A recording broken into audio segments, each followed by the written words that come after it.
Let's go show 좁은 날개를 펼쳐 너의 꿈을 보여줘 그래 날아봐 저 하늘로 지금 Let's go show 화려한 조명 자, 이 시간에는 새 코너 마련을 했습니다. 부산시는 물론이고 대한민국이 함께 뛰고 있습니다. 2030 월드엑스포 유치, 부산의 미래를 바꿀 중요한 분기점이 될 것으로 기대를 모으는데 경제적 효과, 도시 경쟁력 제고 다 좋지만 그 전에 엑스포, 무진장 재미있고 흥미로운 그야말로 사람을 흥분케 하는 지상 최대 쇼라는 점에서 특히 기대가 됩니다. 이 시간에는 부산 엑스포의 이모저모 미리 좀 그려보죠. 새로운 세상을 향한 흥미로운 여정 지금 출발합니다. 렛츠 엑스포! 2030 부산 월드엑스포 범시민유치위원회 백혜림 대리와 함께합니다. 대리님 안녕하세요. 네, 안녕하십니까. 소개받은 백혜림 대리입니다. 네, 먼저 유치위원회 소개부터 시작해보죠. 어떤 조직이고 어떤 활동을 하나요? 네. 사실 이 질문은 잘 받아본 적은 없을 것 같아요. 네. 그런데 한번 이런 기회를 통해서 말씀드리는 것도 나쁘지 않을 것 같고요. 네. 저희 2030 부산 월드엑스포 범시민유치위원회는요. 사실 15년 7월, 조금 오래되었죠, 생각보다. 네. 범시민추진위원회라는 것으로 설립이 되었었고요. 네. 월드엑스포 유치의 이제 국가 사업화를 위해서 100만인 서면운동과 같은 여러 홍보 활동을 하면서 20년 6월에 지금 현재 형태의 이제 사단법인 범시민유치위원회로 전환되게 됩니다. 네. 주로 우리 시민들의 이제 유치 역량 혹은 분위기 이런 것들을 띄우기 위해서 많은 노력을 하고 있고요. 네. 오늘 이 자리에 있는 것과 같이 이제 언론 방송을 통해서도 알리려고 많이 노력하고 있고 또 이제 중고등학생, 대학생들과 같은 미래 세대를 대상으로 엑스포 특강이라던가 이제 부산시 구군 여러 개 연계된 이제 걷기 대회라던가 네. 부산시와 협력해서 이제 국외 홍보 또 해외 교섭 지원까지 하기도 다양한 하는, 활동들을 하시군요. 그런 궁금한 게 대리님은 유치위 활동하시기 전에 엑스포에 대해 좀 알고 있었는지 궁금하고 또 유치위 활동하면서 알게 된 엑스포 어떤 것들이 있나요? 사실 저는 이곳으로 파견 온 백스코 직원인데요. 네. 현재 유치위원회는 작년 3월 정도에 처음 파견이 되어 왔고 사실 파견 전에는 일반 시민분들과 같이 좀 막연하게 월드 엑스포 대체 뭐지? 25년에 오사카에 한다는데 정도는 알고 있었어요. 그래도 관련 업계 종사자다 보니까. 그러면서 2030년에 한다는데 오사카면 일본이고 같은 대륙인데 과연 같은 대륙에 안배를 해줄까? 약간 막연하게 이런 생각들을 좀 가지고 있었어요.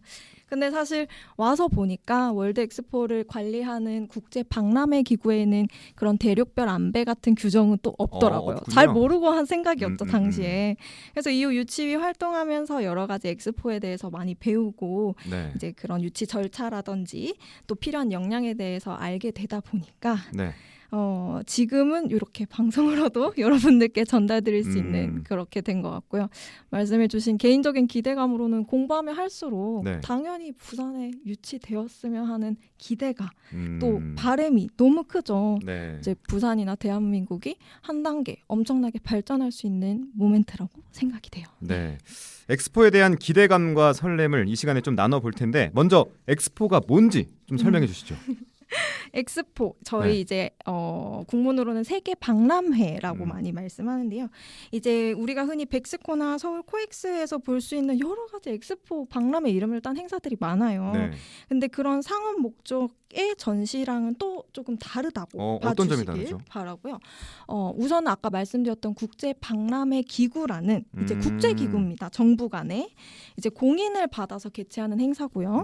또 월드 엑스포는 이제 일반 대중을 이제 교육시키고 미래에 이제 우리 인류 과제나 이런 것들을 좀 성취하고 발전하고 함께 연구해 나가는 그런 것으로 조금 정의하고 있어서 그런 방향으로 목적을 두고 개최되는 행사다라고 생각해 주시면 되겠습니다. 네, 이 엑스포가 알고 봤더니 역사가 꽤 깊은 걸로 알고 있는데 심지어 올림픽이랑 월드컵보다 먼저 생겼다고 하는데 맞나요? 맞죠. 월드 엑스포는 1851년을 시초로 하고 있어요. 그래서 1851년. 네. 뭐 올림픽 월드컵은 아마 뭐 아직 얼마 안 됐다고 알고 있어요. 뭐 20세기, 19세기 이게 18년이니까 19세기였으니까 그들은 20세기라고 하면 월드 엑스포는 19세기라고 볼 수 있을 것 같고 이제 연수로 치면 거의 170년이 다 돼가는 엄청난 엑스포의 역사를 갖고 있고 네. 말씀드렸듯이 제일 처음 시작되었던 엑스포는 1851년 영국 런던 엑스포를 시초로 하고 있습니다. 영국 런던에서 열린 엑스포. 네, 이게 네. 수정궁 엑스포라고 맞습니다. 알고 있는데 네네. 이게 세계 최강대국 대영 제국의 위상을 아낌없이 드러낸 행사였다고 맞나요? 그렇게 일컫고 있어요. 네. 사실 영국 당시 상황을 살펴보면 네. 본인들이 이제 세계 최강 산업국가이다라고 공표를 하고 싶었던 것 같아요. 엑스포가 그런 의미를 좀 담고 있나요? 우리가 좀 자랑할 수 있는? 아무래도 국가 위상을 뒤높이는 그런 역할을 하기도 하죠. 전 네. 세계적으로 6개월만큼 이런 최장 행사를 개최할 수 있는 역량을 가진 나라. 어... 그런 문화와 인프라 모든 것을 가진 나라다. 네, 이런 네. 것들을 좀 알릴 수 있는 계기 그런 것들이 되죠. 그래서 영국도 시작할 때는 처음에는 자기들의 그런 잘난 모습, 그런 대단함을 좀 뽐내고 싶은 마음에서 시작한 것도 분명히 있었을 거예요. 그렇구나. 네. 그래서 그 수정궁 엑스포라는 게 네. 당시에는 이제 25개국에서 참가하고 6개월 이상 시행되면서 Great Exhibition이라고 이제 전시라 이름을 붙여가지고 계획을 하게 돼요. 네. 말씀해주신 그 수정궁 엑스포라는 별칭 자체는 네. 런던 엑스포가 진행되었던 건물 외관에서 이제 온 별명이라고 보시면 될 것 같아요.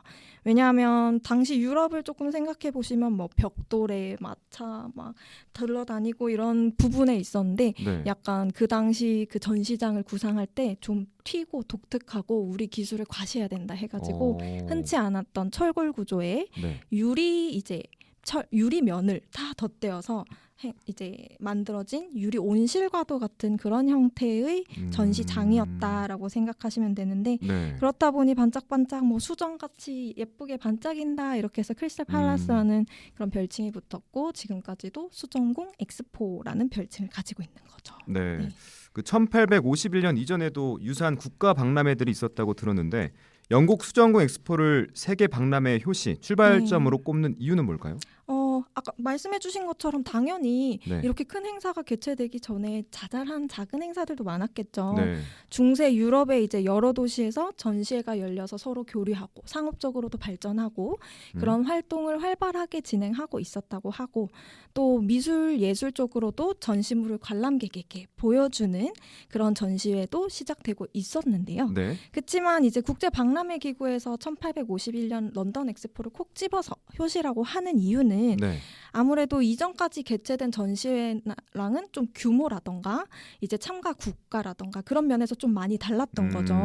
전시장 자체도 거의 축구장 11개, 11개요? 11개 네. 넓이에 엄청 커다란 전시장에서 이루어지기도 했었고 세분한 특정 분야가 아닌 여러 분야, 뭐 말씀드렸던 뭐 그런 상업적인 부분, 새로 발명된 부분, 기술적인 부분, 농업 부분, 예술 부분, 뭐 너무 여러 가지 분야를 통합해서 이제 관람객에게 보여주는 전시회이기도 했고요. 네. 이전에는 그 마을 단위나 국내 단위였다면 아까 최초에 말씀드렸듯이 25개국 참가했다고 했잖아요. 네. 그렇게 다른 국가까지 참가하게 만드는 엄청난 규모의 메모드급의 국제적인 행사였다라고 판단했던 것 같습니다. 네, 그런데 좀 짚어봐야 될 게 우리도 엑스포를 열지 않았나라는 생각을 하게 되는데 네. 대전 엑스포, 여수 엑스포 하지 않았습니까? 바로 맞추셨어요. 여러 가지 엑스포들이 있지만 그 두 가지 엑스포가 네. 우리 대한민국이 이미 개최한 국제 박람회 기구에서 공인하는 네. 이제 엑스포 중에 하나인데요. 성격이 지금 우리가 추진하고자 하는 부산 월드 엑스포랑은 조금 달라요. 어떤 게 다르죠? 네, 국제 박람회 기구가 관리하고 있는 엑스포에는 여러 가지가 있는데 그중 두 가지입니다. 대전과 여수 엑스포는 인정 엑스포라고 하고요. 네. 부산이 유치하고자 하는 엑스포는 등록 엑스포라고 합니다. 네. 이렇게 해서 각각 다르게 운영하고 있고 세부적으로 좀 다른 것들이 몇 가지 있어요. 먼저 주제부터 한번 말씀드려볼게요. 네. 등록 엑스포, 그러니까 부산이 하고 있는 것 같은 경우 우리가 인류 모두에게 다가올 미래에 대한 도전 그리고 그런 과제를 주제로 광범위한 영역에 걸쳐서 다룬다고 하면 이제 인정 엑스포는 보다 특정의 주제를 네. 다룬다고 보시면 될 것 같아요. 다시 말해서 등록 엑스포는 인류 공통의 주제, 인정 엑스포는 특정 세부적인 과제를 주제로 한다라고 네. 하는데 말씀해주신 엑스포들만 말씀드려봐도 부산 엑스포의 주제는 세계의 대전환, 미래를 향한 항해라고 해서 듣기만 해도 좀 포괄적이지 않나요? 등록 그죠. 등록 그거 엑스포 같은데. 네, 맞습니다. 맞군요. 그리고 여수 엑스포의 주제는 살아있는 바다, 숨쉬는 어. 연안. 딱 어떻게 들리세요? 딱 구체적으로. 특정적이게 그쵸. 들리죠. 네. 해양에 특정된 그런 주제를 해서 개최를 했었던 엑스포고요. 개최 기간도 다릅니다. 등록 엑스포는 최장 6개월까지, 네. 그리고 인정 엑스포는 3개월. 아, 짧군요. 그렇죠. 그래서 네. 2배가 차이 나죠. 거의 어. 2배 기간 동안. 그리고 등록 엑스포가 5년 단위로 개최된다고 하면 네. 인정 엑스포는 그 등록 엑스포가 개최되는 5년 사이에 1회 개최하는 것을 이제 개최하도록 되어 있고요. 네. 면적도 달라요. 면적 그러면 네. 크기가 다르다는 건가요? 그렇죠. 네. 개최할 수 있는 부지의 크기가 다르다는 건데 등록 엑스포는 어느 나라에서 얼만큼 제한하든지 제한이 없습니다. 뭐 엄청나게 큰 땅, 뭐 대한민국 전체를 하겠다 해도 될 그런 그래요? 정도로 제한이 없고요. 네. 이제 인정 엑스포는 25헥타르라는 특정 면적이 최대 이렇게 네, 네. 정해져 있습니다. 또 이제 개최국이 부지나 국가 간까지 건설하는 게 인정 엑스포고요. 그렇다 보니까 국가가 이제 부담하는 비용이 좀 더 많다라고 생각하시면 될 것 같고, 월드 엑스포는 부지만 제공합니다. 등록 엑스포는 부지만 제공하고 이제 그 위에 각국의 참가 국가들이 와서 우리 이렇게 지을래 해서 그 나라에서 짓게 되는 거죠. 아, 그러면 뚝딱. 땅만 제공해주고 맞습니다. 나머지 건물들은 네. 해당 국가에서 와서 건물을 짓는다. 네, 일종 임대업이랑도 좀 오. 비슷하다고 생각을 했던 것도 그렇구나. 같아요. 그래서 이런 부분을 통해서 등록 엑스포의 파급 효과가 인정 네. 엑스포보다 더 많다라는 걸 좀 느낄 수 있을 것 같아요. 네. 지금은 두바이에서 엑스포가 열리고 있는데 네네. 개최지는 물론이고 개최 사실 자체를 모르는 분들도 많거든요. 아쉽게도. 올림픽과 네. 월드컵에 비해서 관심도가 좀 떨어지는 것 같은데 네. 굳이 엑스포를 열어야 되는 이유는 뭘까요? 아무래도 지금 베이징 올림픽도 열리고 있고 네. 두바이 엑스포도 열리고 있는데 많은 분들이 베이징 엑스포에는 저도 아, 사실 베이징 어제 올림픽. 네. 올림픽에는 열광을 하잖아요. 그렇죠. 그 차이, 제일 큰 차이는 아무래도 언론 방송에 노출되는 정도가 아닐까도 생각을 해봐요. 이제 올림픽과 월드컵 같은 경우는 네. TV로 이제 중계 방송을 많이 하잖아요. 그렇죠. 경기 자체를 이제 보도를 많이 하고 또 많이 흥미를 느끼는 그런 흥미 위주의 스포츠 경기라는 점도 큰 그런 것들이 있고, 그렇게 꼭 현장에서 직관을 하지 않아도 중계 방송을 통해서 얼마든지 또 쉽게 접할 수 있는 그런 부분들도 있다고 생각을 하는데, 반면 월드 엑스포는 스포츠 경기라는 단일 주제, 단일 이벤트라기보다는 네. 말씀드렸듯이 문화 그리고 우리 인류의 미래 같이 좀 더 복합적이고 포괄적인 주제이기도 한 동시에 이제 현장에서 이제 많은 분들이 함께하고 미래에 대한 고민을 하고 문화 기술 교류들을 하면서 직접 참여하는 그런 장이 열리는 이벤트이기 때문이 아닐까 하는 생각이 들고, 네. 이런 부분이 다름에도 우리가 개최하는 이유는 앞서 말씀드린 파급 효과뿐만 아니라 네. 이제 개최 기간 이런 것들이 끝난 이후에도 엑스포를 준비하면서 이 도시 자체의 위상이나 브랜드 가치라거나 또 많이 세계적으로 알려지기도 하기 때문에 네. 좀 더 장기적으로 본다면 이제 브랜드 가치가 상승하고 그 이후에도 지속적으로 이제 관람객이나 이제 관광객들이 부산에 방문할 수 있는 계기가 될 수 있기 때문이죠. 네. 또 올림픽과 월드컵은 4년마다 열리잖아요. 근데 네네. 등록 엑스포는 5년 주기입니다. 그렇죠? 맞습니다. 네, 네. 준비할 게 그만큼 많고 스케일도 크다는 얘기 같은데 네네. 부산에 주어진 과제 뭐가 있나요? 지금 우선 1차적으로 해야 할 노력은 네. 당연히 유치 자체를 먼저 해야 그렇죠. 된다는, 네. 뭐 밥도 먹으려면 차려져 있어야 되는 것처럼 네. 하게 해주겠다라는 컨펌이 있어야 우리가 월드 엑스포를 개최할 수 있기 때문에 국제 박람회 기구에서 이제 유치를 해와야 된다는 컨펌이 필요한 거죠. 그래서 지금은 경쟁 상태라고 보시면 될 것 같아요.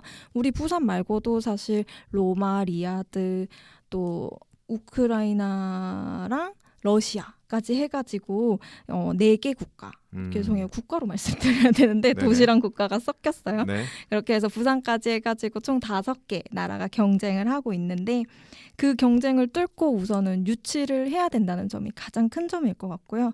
그 유치를 하기 위해서는 지금 우리가 작년 6월 23일에 파리의 박람회 기구에 유치 신청 제출을 했어요. 신청서를. 그렇군요. 네. 신청하겠다는 그냥 신청서인 거죠. 네. 제출을 했고 이제 그 회원들에게 투표를 받아야 되는데 그런 과정에 있어서 BI 이 국제박람회기구에서 부산에 직접 실사도 나오고요. 또 유치 마스터 플랜이라고 해서 총체적인 계획서를 받으면서 그걸 평가하기도 합니다. 네. 그렇게 해서 그 평가 계획 안에는 이제 시민들의 얼마 정도 지지하는지, 국가가 얼마 정도 지원을 하고 같이 참여하고 있는지 그런 것들이 참고가 되고 많은 부분들도 반영되기 때문에 우리 시민들과 함께 할 수 있는 부분들은 또 우리가 얼마나 월드 엑스포를 열망하고 개최에 대해서 지지를 하고 있는지를 보여줄 수 있는가 네. 그런 것들이 좀 중요한 것 같아요. 그래서 오늘 이 방송을 청취하고 계신 여러분 한 분 한 분이 다 큰 힘이 될 수 있다고 그렇군요. 꼭 말씀드리고 싶습니다. 네네. 네. 오늘 이 새롭게 코너로 시작했는데 렛츠 엑스포 첫 번째 시간이었습니다. 네. 12주간 진행할 텐데 앞으로 엑스포에 관련된 전반적인 얘기부터 자세한 얘기까지 좀 부탁드리도록 하겠습니다. 열심히 공부해서 말씀드릴 수 있도록 하겠습니다. 네, 지금까지 백혜림 대리와 함께했습니다. 오늘 말씀 고맙습니다. 감사합니다.